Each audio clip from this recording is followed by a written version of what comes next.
The message came while I was sitting in a hospital chair that made a quiet plastic squeak every time I shifted. My daughter was asleep beside me, wrapped in a thin white blanket that looked too big for her. The machines around the bed made soft, steady sounds. A slow beep, the faint hiss of oxygen.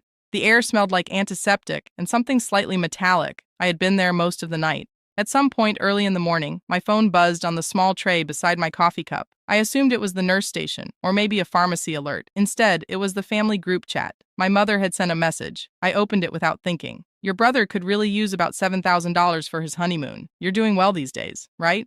That was the entire message. No greeting, no question about the hospital, no mention of my daughter, just the number, 7,000. I read it once. Then I read it again, mostly because it didn't quite register the first time. Across the room, my daughter shifted slightly in her sleep. One of the monitors adjusted its rhythm for a second and then settled again. I put the phone face down. Then I waited. The room stayed quiet. The thing is, that message didn't arrive in a vacuum. It landed in the middle of the longest week of my life. 3 nights earlier, around 3 in the morning, I had noticed something was wrong. My daughter, Hannah, had been restless in her bed. I touched her forehead and immediately knew the number on the thermometer was going to be bad. When it finished beeping, the screen read 104.7. She was half awake, saying small, confused sentences that didn't connect to anything. I didn't stop to think. I grabbed the first sweatshirt I saw, carried her to the car, and drove to the emergency room barefoot because I hadn't bothered to put shoes on. The nurses moved quickly once they saw the temperature. Within 20 minutes, she was in pediatric ICU. Everything after that happened in fragments, forms, questions, doctors speaking in careful sentences, words like systemic infection and monitoring progression. I remember the smell of the hallway and the way the fluorescent lights buzzed faintly overhead.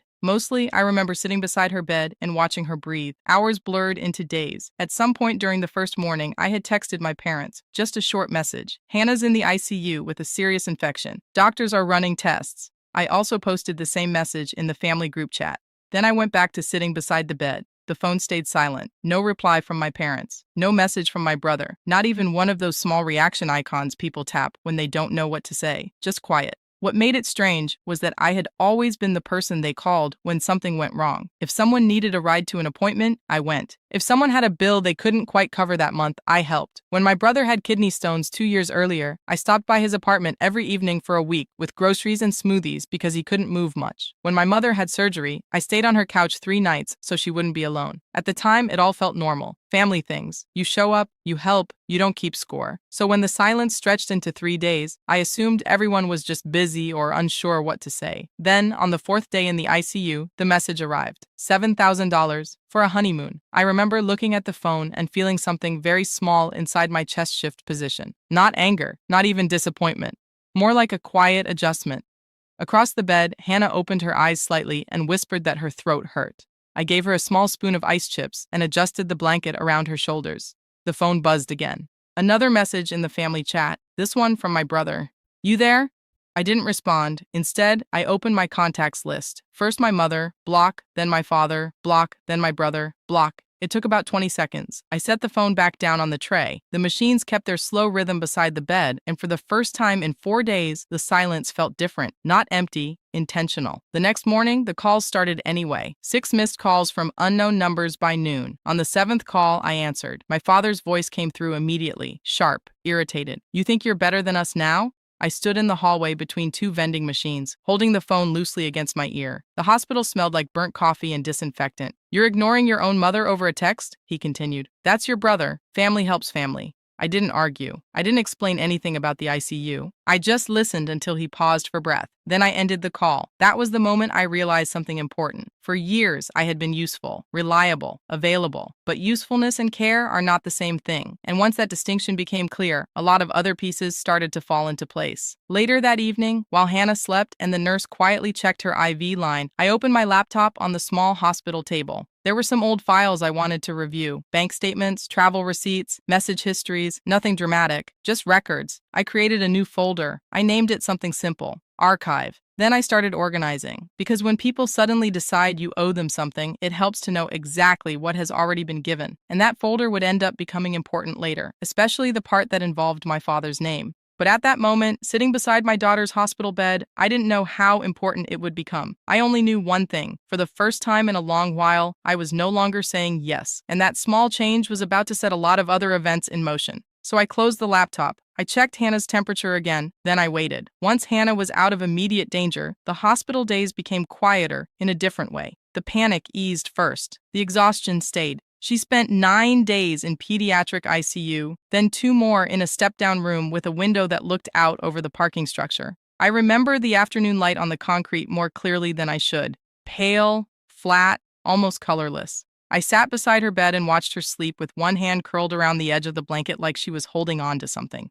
When we finally came home, she moved slowly through the apartment in thick socks, careful around corners, still unsteady from being in bed so long. She wanted toast cut into squares, apple juice over ice. The same blue blanket from her room pulled around her shoulders even though the weather had turned warm. I kept things simple. Medicine chart on the counter, thermometer cleaned and set in the same drawer each night. Water by the bed, calls from work handled quietly in the kitchen. I didn't answer anything from my family. By then, they had stopped using my main number and started trying other routes. My mother sent emails with subject lines like, "Please call me," and "This has gone too far." My brother sent a payment request with a short note under it that read, "If 7 is too much, anything helps." My father left 2 voicemails. I didn't listen to them in full. I only read the transcriptions. One line stood out. "You can't abandon your family because you're upset." I took a screenshot and saved it. Then I put the phone face down. The strange thing about stepping back is how quickly people notice when your role has been useful to them. For years, I had handled things before they became emergencies. That had become the family's normal. If my brother overspent, I would help him bridge the gap. If my mother got herself into some avoidable mess, I was the one who untangled it. If my father had a deadline, a form, a late payment, a mix-up with a bank or tax office, somehow I ended up on the call. It had happened so often that none of them even treated it like a favor anymore. Just expectation.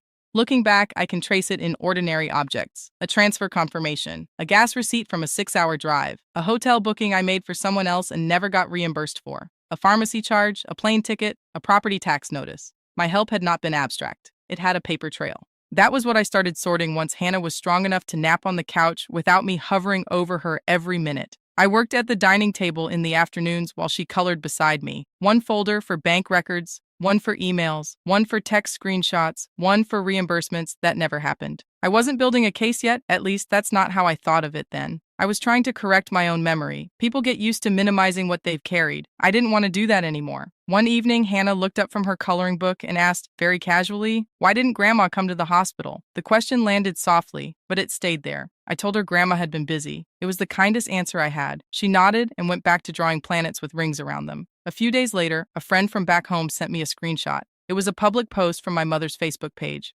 Some daughters forget their family once they start making real money. I pray pride doesn't cost more than they expect. There were comments underneath from cousins, old neighbors, people who knew nothing and were happy to nod along anyway. The tone was familiar, vague enough to deny, specific enough that everyone in the family would understand who she meant. I didn't respond. I forwarded the screenshot to my attorney. The year before, when Hannah and I updated my estate documents, I had set up a revocable trust and named new guardianship instructions in case anything ever happened to me. At the time, it had felt like routine planning, sensible, dry, the kind of adult paperwork no one enjoys but everyone should do. Now it felt necessary in a different way. Over the next week, I made changes one by one. I reviewed the trust. I updated the will. I changed emergency contacts at work and at Hannah's school. I moved a few accounts so everything tied more cleanly to the structure I wanted in place. Step 1, remove access. Step 2, reduce visibility. Step 3, leave no confusion. None of it was dramatic. Mostly passwords, signatures, confirmations, scanned IDs, short calls with people in compliance departments who spoke in patient voices and asked me to verify my mailing address. That kind of work has a calming effect on me. Process, sequence, completion. By then, Hannah was sleeping through the night again. Her appetite had come back. She was still thin from the hospital stay, but color had returned to her face. And in the quiet between those small signs of recovery, another message arrived. Not from my parents this time,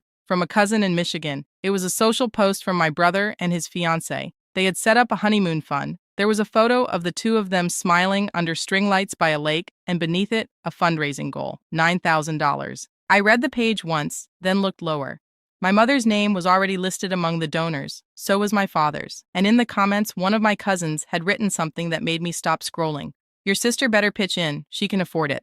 I closed the page, set my phone down beside the laptop, and looked across the room at Hannah sleeping under her blue blanket. That was when I understood the silence from the hospital had not been a failure of attention. It had been information, and once I saw it that clearly, I knew the next step would need to be deliberate, not emotional, deliberate. That night, after I washed the dishes and locked the front door, I sat back down at the table, reopened the folders, and started a new document. This one had a title, Return Not Required. Then I began listing every dollar, every date, every favor. And halfway through the second page, my phone lit up with a blocked call I almost ignored. I let it ring twice. Then I picked it up. I recognized my father's voice almost immediately, even through the blocked number. He did not say hello. He started in mid-thought, like the conversation had already been happening somewhere without me. What was that little stunt online? I leaned back in my chair and looked at the dark kitchen window over the sink. It was late. The apartment was quiet except for the refrigerator humming and the soft tick of the hallway clock. I don't know what you mean, I said. He gave a short laugh that had no humor in it. The 1-cent donation, reimbursement. You think that makes you clever? So that was what this was about. Earlier that afternoon, after seeing the honeymoon fund and the comment from my cousin, I had made a single contribution, 1 cent. In the note field, I typed one word, reimbursement. By evening, it had disappeared from the page, but apparently not before someone in the family had taken a screenshot and passed it around. My father kept talking. He said I was making the family look bad. He said people were asking questions. He said my mother had cried. He said my brother was under enough pressure already without me trying to humiliate him. I let him finish. Then I asked, did anyone ask how Hannah is doing? There was a pause. Not long, but long enough. When he spoke again, his voice had shifted into that practiced tone I knew well, the one he used when he wanted to sound reasonable without actually answering a question. Your mother slipped on the ice yesterday, he said. Cracked her wrist. They may need to do surgery. Insurance is being difficult. We're dealing with a lot right now. I said nothing. He filled the silence the way people usually do when they're uncomfortable with it. We were hoping, he continued, that maybe you could help us float things for a bit. Just until the paperwork clears, a few thousand would probably cover it. There it was. Every road led to the same place. I stood and walked to the counter so I wouldn't wake Hannah from the other room. I could see the medicine chart I had taped beside the fridge, dosage times, follow-up appointment, notes from discharge, my actual priorities, written in blue ink. Is Mom all right? I asked. She will be, he said quickly, but she's stressed. We're all stressed. You could make this easier. I looked down at the chart again. Then I said, I hope she heals quickly. And I ended the call. He called back within 2 minutes. I blocked that number too. The next morning, my brother sent an email from an address I didn't recognize. No subject line, just one sentence in the body. You're selfish and you don't deserve a family. I read it once and saved it as a PDF.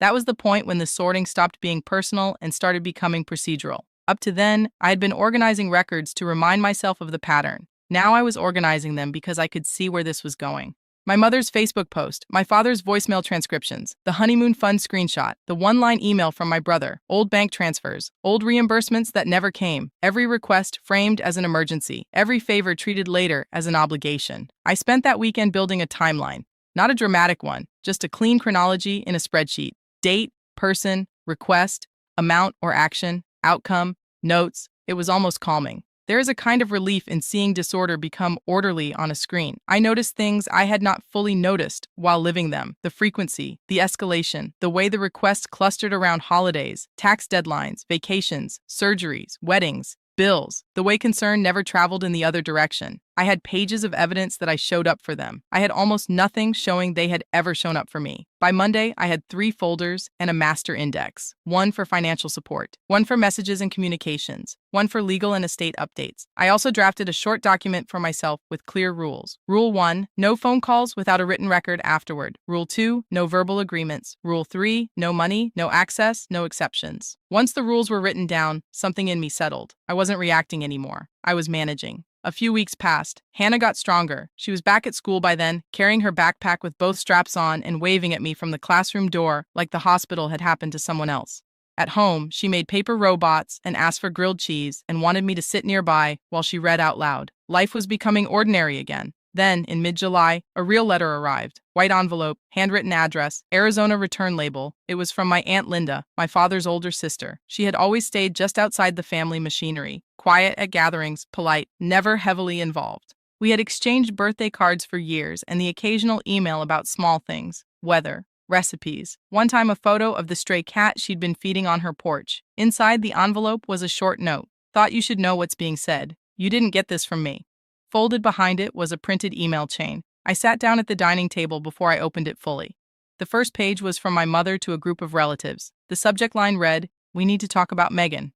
I read the email slowly. It was worse than I expected, mostly because of how organized it was. She wrote that I was destabilizing the family. She wrote that my brother was barely staying afloat financially. She wrote that my refusal to help could put my parents' retirement at risk. She wrote that my behavior had become concerning and irrational. Then she suggested the family might need to consider legal options if I kept withholding support. I actually smiled at that part, not because it was funny, but because it explained so much. I turned the page. There were attachments, printouts of old text messages where I had sent money, travel confirmations from trips I had booked to help them, screenshots of my LinkedIn page, a copied bio from my former job, my own history, repackaged as evidence against me, not kindness, not generosity, proof in their minds that I had resources they could claim. I sat very still after that. The apartment was bright with late afternoon sun. I could hear the washing machine running down the hall. Somewhere outside, a lawnmower started up and then faded again. I picked up my phone and sent my aunt a 2-word text. Thank you. Then I opened my laptop and created one more folder inside the archive.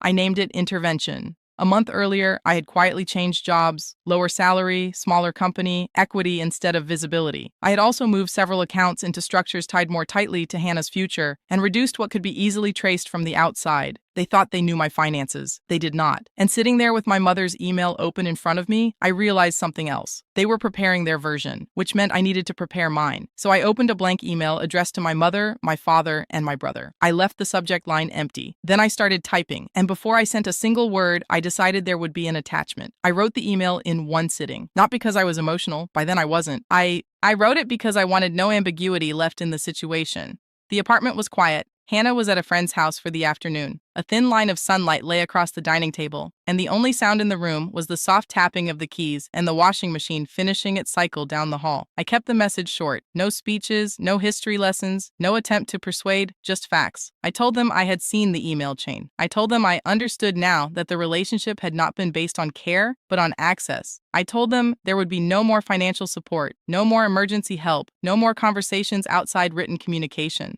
Then I added one line that mattered more than the rest. This decision is permanent. The attachment took longer. That was the document I had been building for days. Page after page of dates, transfers, bookings, favors, receipts, timelines, screenshots, call logs, and notes. Every time I had shown up, every bill I had covered, every temporary loan that was never repaid, every airport pickup, prescription run, late night drive, tax payment, hotel reservation, appliance replacement, school registration fee, utility bridge, rent shortfall, and just until Friday request that had drifted into silence afterward. I gave the document a plain title. Return not required, nothing dramatic, just accurate. Before I sent it, I did one more thing. I reviewed the steps. Step 1, say only what can be supported. Step 2, attach only what I could verify. Step 3, close the door without leaving anything open for debate. Then I sent the email. I did not reread it after that. I closed the laptop, stood up, and folded a basket of laundry while the late afternoon light moved across the floorboards. That was the part I remember most clearly, strangely enough. Not the send button, not the document. Just pairing Hannah's socks and stacking her t-shirts in neat piles while the apartment stayed still around me. Peace sometimes arrives dressed as ordinary chores. 6 days later, a blocked number left a voicemail. I saw the notification while I was waiting in the school pickup line. The message was only 5 words. Your dad's been arrested. Call me. The voice was unfamiliar, older, male, calm in a way that suggested he was not directly involved, just delivering information he thought I ought to have. I did not call back. I waited until Hannah was home and settled with a snack. Then I played the message again in the kitchen with the volume low. Your dad's been arrested. I set the phone down. Then, about 3 hours later, a Google alert landed in my inbox. My father's name, a local news article. I opened it standing up. According to the report, he had been operating a consulting business that collected deposits from small companies for work that was either never completed or may never have been intended in the first place. There were 6 known victims listed at that stage. One was a church. The article mentioned false invoices, bank transfers, shell accounts, and a fraud investigation that had been building for months. Then I reached the line that made me sit down. He had used my name, not casually, formally. The article linked to a cached business page that listed me as Director of Finance. It used an old headshot copied from my LinkedIn profile and a rewritten bio that made it look as if I were actively involved in the company's operations.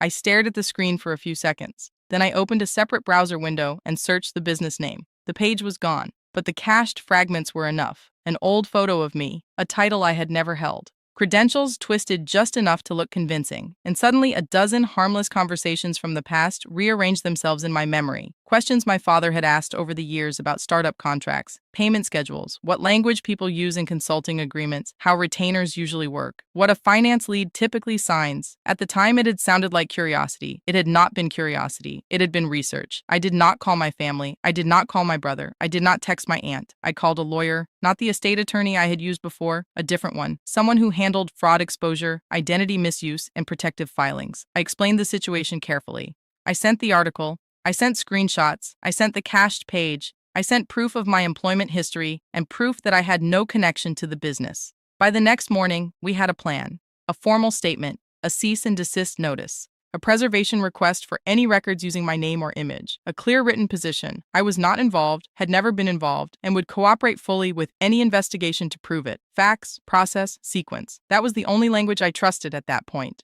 I also emailed one of the victims named in the article, a church administrator whose contact information was public on their site.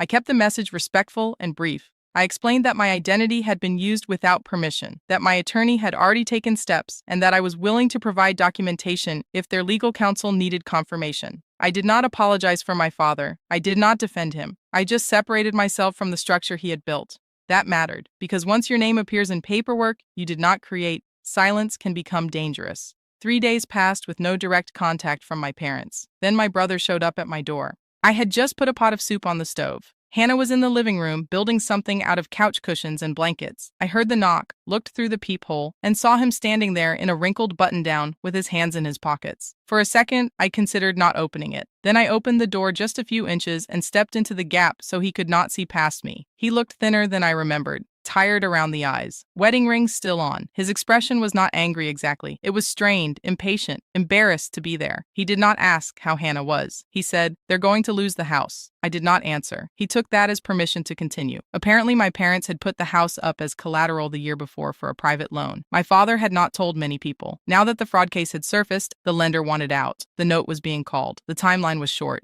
My brother looked past my shoulder toward the hallway, as if the rest of the apartment might help him make the case. "Mom didn't tell you because she thought she could fix it," he said. "But she can't. None of us can."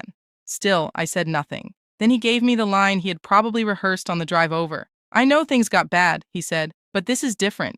Different. It was interesting, that word. As if every prior request had been optional, but this one had somehow become moral. As if disaster had a way of cleansing motive. He shifted his weight and tried again. "You're not going to let Mom end up with nowhere to go." Not a question, a conclusion, a role assignment. I looked at him for a moment, really looked at him, and saw how complete the assumption still was. Even after the silence, even after the email, even after the block numbers and the legal notices and the public fraud story with my face attached to it, he still believed I existed as a solution. I stepped back.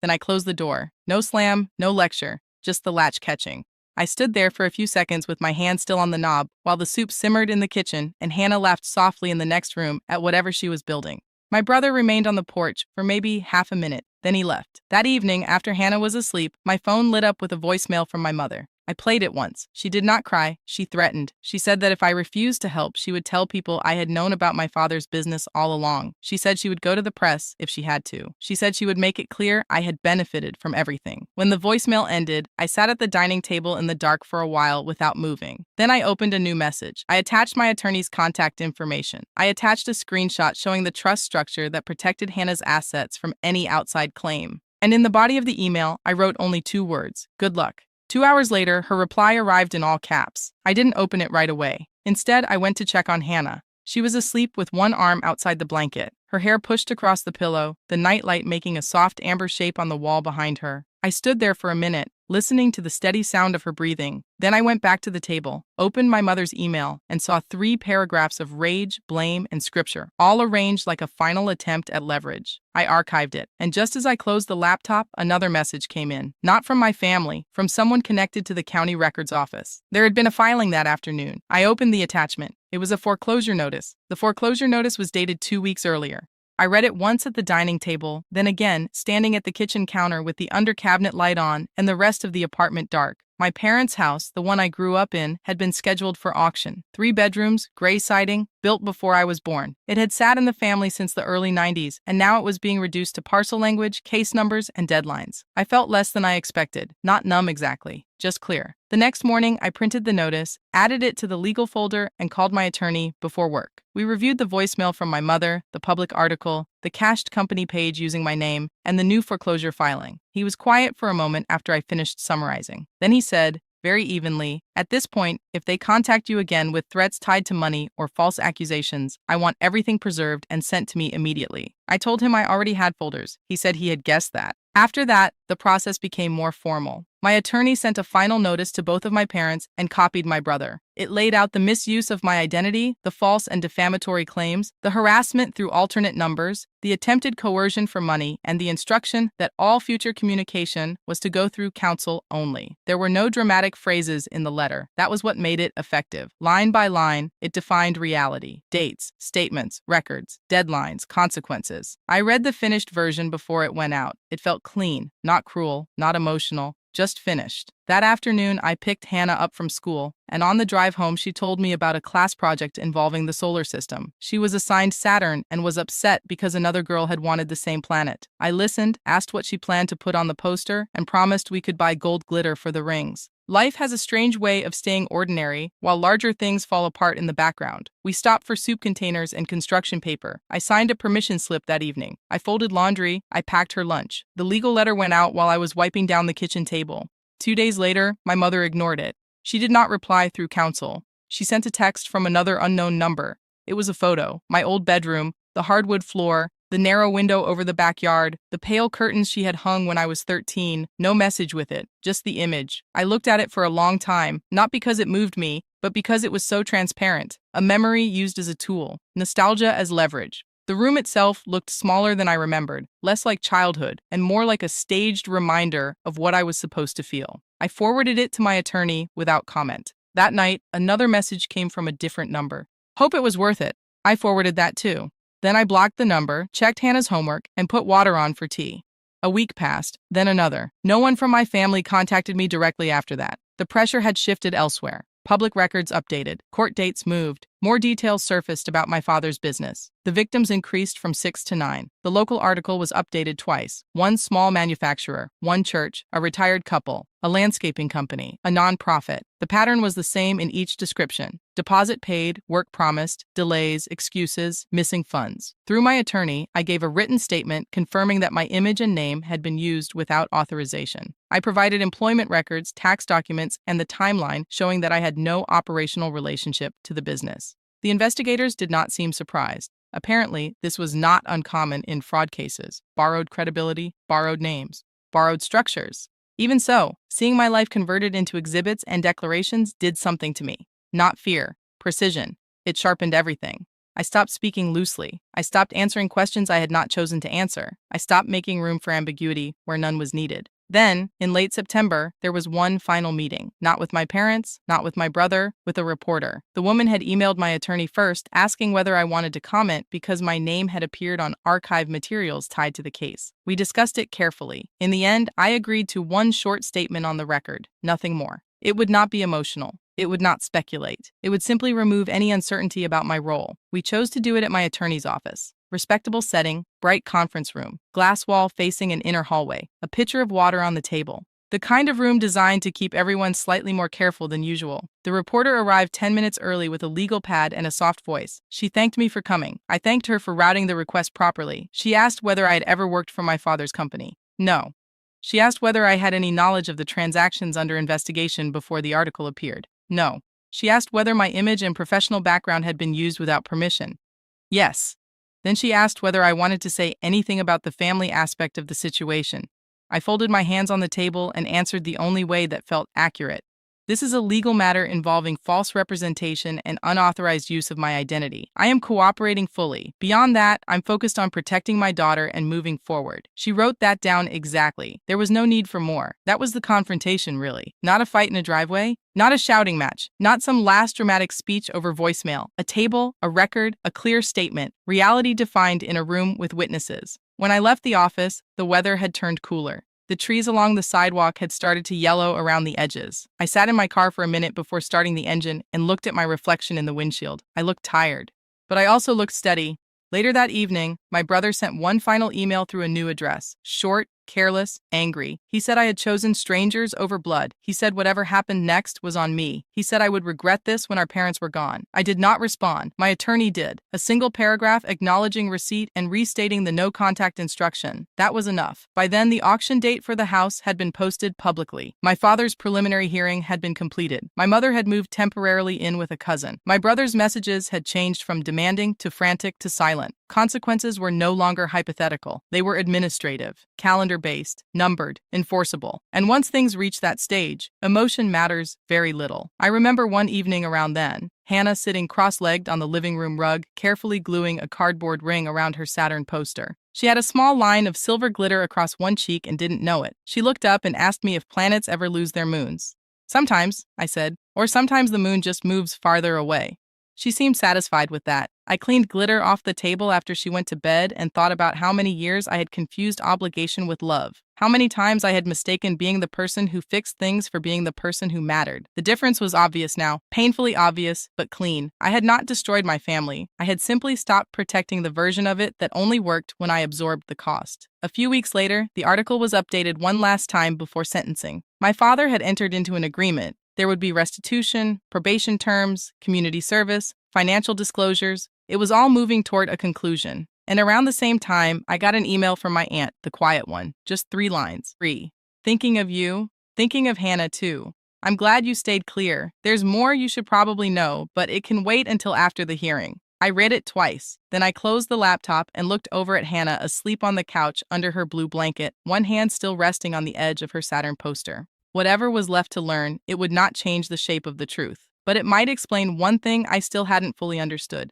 Why my mother had been so sure I would come back. And that answer arrived after the hearing, in a folder I almost missed. The hearing took place on a gray Tuesday morning in November. I did not attend in person. My attorney did, and afterward he sent me the summary along with the public docket updates. By then, the facts were no longer disputed in any meaningful way. My father had entered into an agreement that included restitution to the victims, probation, community service, financial reporting requirements, and a set of restrictions on future business activity. The language was dry, almost clinical. That dryness mattered. It meant the story had passed out of family mythology and into record. No one could reshape it anymore just by speaking louder. A few hours after the hearing, my aunt emailed me the folder she had mentioned. It was a scanned bundle of old documents she had found while helping my mother box things up before leaving the house. Utility bills, insurance paperwork, loan notices, a few handwritten notes. Most of it was useless. One page was not. It was a private loan application from the year before, tied to the house. I recognized my father's handwriting in the margins.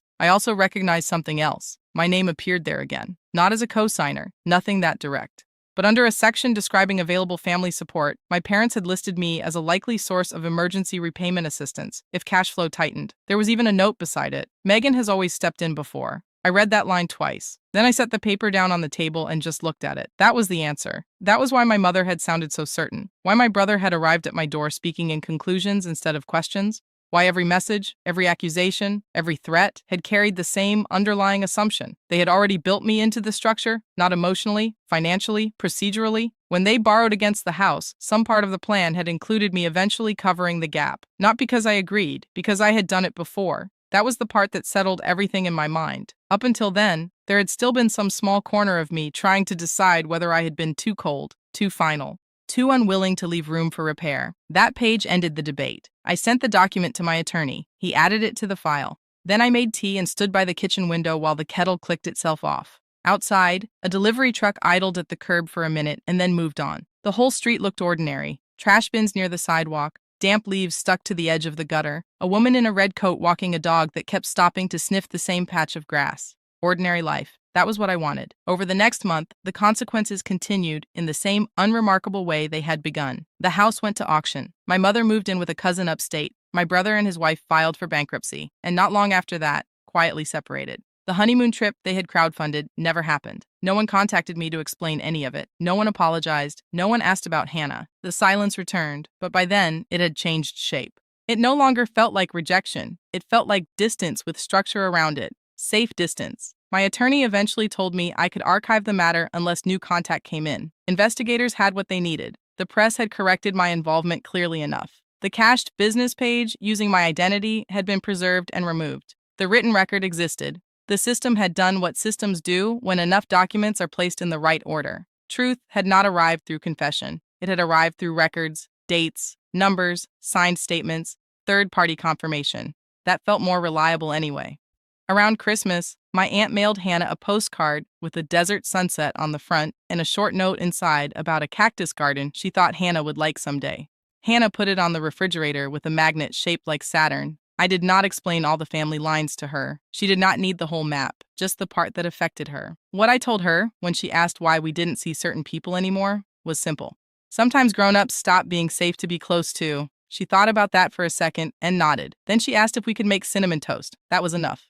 A week later, while sorting year-end paperwork at the dining table, I found myself holding one of the earliest records I had saved, a transfer confirmation from years ago, a small amount I had sent my brother without much thought at the time. I almost threw it away. Instead, I slid it back into the folder and closed the tab.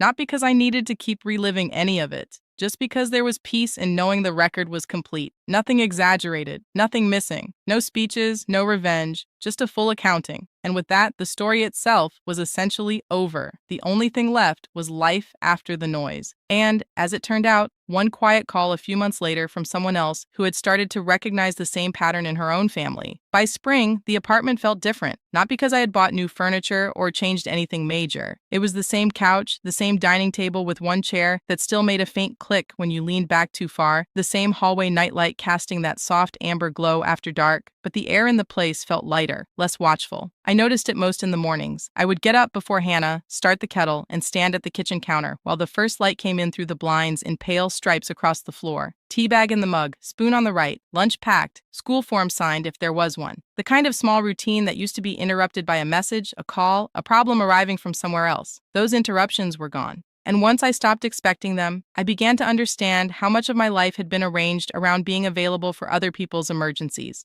Now the mornings belonged to us. Hannah got stronger in ways that had nothing to do with the hospital.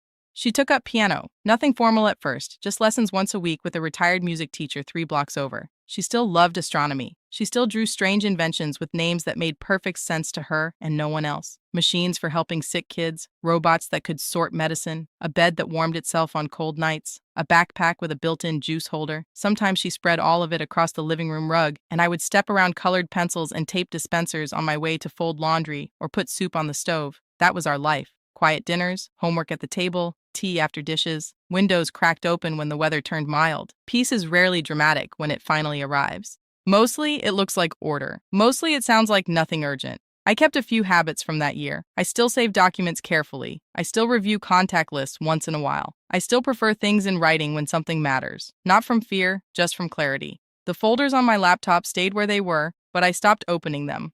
There was no need. The work had been done. The structure held. My name was clear. Hannah was protected. The rest of it had moved where it belonged, into the past. I heard small things through my aunt now and then. Nothing detailed. My mother was still with that cousin. My father was complying with probation terms. My brother had moved to a rental outside Grand Rapids and was doing contract work here and there. I didn't ask for more. I didn't need updates to maintain distance. Karen and I still talk sometimes, mostly about harmless things, weather, recipes, school projects. Once she mailed Hannah a little book about constellations from a museum gift shop, and Hannah slept with it under her pillow for 2 nights because she said ideas stayed closer that way. We kept it light. That mattered. Not everything broken has to be reopened in order to be understood. One Saturday afternoon, near the end of the school year, Hannah was at a friend's birthday party, and I was home alone doing ordinary things. I changed the sheets, wiped down the kitchen counters, sorted a pile of mail near the front door. Then I made tea and sat by the window with the quiet around me. My phone rang. Unknown number. For a second, I almost let it go to voicemail out of habit. Then I answered. It was a woman named Claire. Soft voice, careful tone. She said she had gotten my number from a mutual acquaintance through Karen. She apologized for calling out of nowhere. Then she paused and said she thought she might be in the early stages of something that sounded uncomfortably familiar. A parent asking for money through guilt. A sibling assuming access to her accounts. A constant expectation that she would fix what everyone else ignored. She said, "I don't know if I'm overreacting." I looked out at the street for a moment. Someone was washing a car 2 houses down. The hose made that steady rushing sound over the pavement, and I said the truest thing I had learned. If you already feel yourself disappearing inside the role they gave you, you're probably not overreacting. She was quiet after that. Then she laughed a little. Not because anything was funny, but because someone had named it plainly. We talked for maybe 15 minutes. Nothing dramatic. I told her to keep records, to slow everything down, to stop agreeing on the phone, to separate guilt from fact, to think in steps. Step 1, protect access. Step 2, document patterns. Step 3, decide boundaries before the next emergency arrives. She thanked me. We ended the call. And after I set the phone down, I stood there for a moment with my hand resting on the counter and realized that this, maybe, was the only part of the story that still reached forward. Not the anger, not the fallout, just the possibility that someone else might recognize the pattern sooner than I did. That evening, Hannah came home sleepy from cake and games and too much excitement. I helped her wash the icing off her hands, warmed up leftovers, and listened while she told me in great detail about a party game that involved paper stars hidden under chairs. Later, after she was asleep, I tidied the living room. I folded one blanket, set 2 cups in the sink, turned off the lamp near the couch. Then I stood in the center of the room for a second and listened. No messages, no demands, no pressure pressing in through the walls, just a small home that felt like ours. And that was enough. If you stayed with me through this story, thank you. I hope it gave you a little calm, a little clarity, and maybe a reminder that quiet boundaries are still boundaries. If you enjoyed this kind of story, please like and subscribe. And before you go, leave a comment telling me what city you're watching from and what time it is there right now. I always like seeing where everyone is listening from. 2 popular stories will be waiting for you next, and I think you'll really enjoy them.